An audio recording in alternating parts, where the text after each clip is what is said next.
बुद्ध और वह पत्थर जो आंसू बहाता था। राजगीर के घने जंगलों के बीच एक पुरानी पगडंडी थी, जहां एक बड़ा सा काला पत्थर पड़ा था। लोग कहते थे कि वह पत्थर रात में रोता है।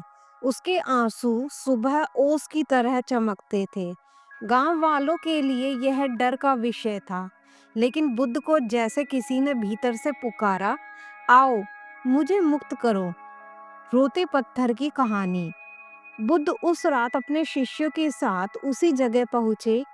हवा भारी थी, जंगल में एक अजीब बेचैनी थी। बुद्ध ने उस पत्थर के पास बैठकर आंखें बंद की। क्षण भर में उनका चेहरा बदल गया, मानो किसी और का दर्द उनके अंदर उतर आया हो। उन्होंने कहा, यह कोई साधारण पत्थर नहीं है, इसके भीतर एक कहानी कैद है। सब हैरान थे। दो भाइयों का पाप। बुद्ध ने बताया कि 300 साल पहले इसी स्थान पर दो भाई रहते थे, धीरज और वीरज। धीरज शांत था, वीरज क्रोध से भरा। एक दिन गांव की एक अनमोल मूर्ति चोरी हो गई और शक धीरज पर आ गया। गांव वालों ने उसे पकड़ लिया। वीरज को पता था कि वह निर्दोष है, पर वह जलन में बोला, हाँ, मैंने इसे चुराते देखा है। धीरज रोता रहा, भाई, मैंने कुछ नहीं किया। पर वीरज ने उसे बचाया नहीं। गांव ने धीरज को इसी जंगल में बांधकर छोड़ दिया। उसकी मृत्यु यहीं हुई। मरते समय उसने कहा, हे ईश्वर, मेरे भाई के दिल में जो अंधकार है उसे पत्थर की तरह भारी कर देना। जब तक वह सत्य के आंसू ना बहाए, उसकी पीड़ा इस स्थान में बस गई। वीरज की आत्मा का बोझ। बुद्ध बोले, वीरज पश्चाताप में पागल हो गया। मरते समय उसने चीख कर कहा, काश मेरा दिल पत्थर होता। और अगले जन्म में वह सच में पत्थर बन गया। शिष्य कांप गए, गहरा मौन छा गया। बुद्ध ने उस पत्थर को छूकर कहा, यह वही वीरज है जो हर रात अपने पाप पर रोता है।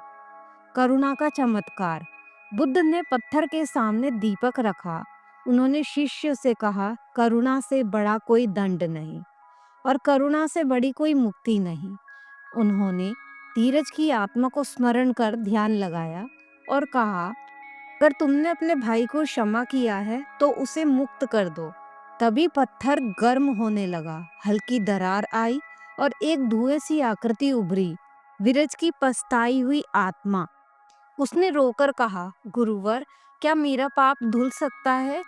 बुद्ध ने शांत स्वर में कहा, जब दोष मान लिया जाए और दिल बदल जाए, तब पाप घुल जाता है। आकृति हवा में विलीन हो गई। पत्थर फटकर दो हिस्सों में टूट गया और आंसू बहना बंद हो गए। अंतिम मोड़। बुद्ध का संदेश। बुद्ध ने मुस्कुराते हुए कहा, कभी कभी हम पत्थर बन जाते हैं, अपनी गलतियों, गमों, दर्द और घृणा से। मुक्ति तब मिलती है जब हम अपने ही दिल को माफ कर देते हैं। गांव वालों ने उस दिन पहली बार इस बात को समझ पाए कि बुरा इंसान नहीं होता, बस बोझिला दिल बुरा बन जाता है। उस रात जंगल में सदियों पुरानी बेचैनी समाप्त हो गई। दोस्तों, आप सब पर भगवान की कृपा बनी रहे। मिलते हैं अगली रोचक और पवित्र कहानी में। चैनल को सब्सक्राइब करना ना भूलना। धन्यवाद।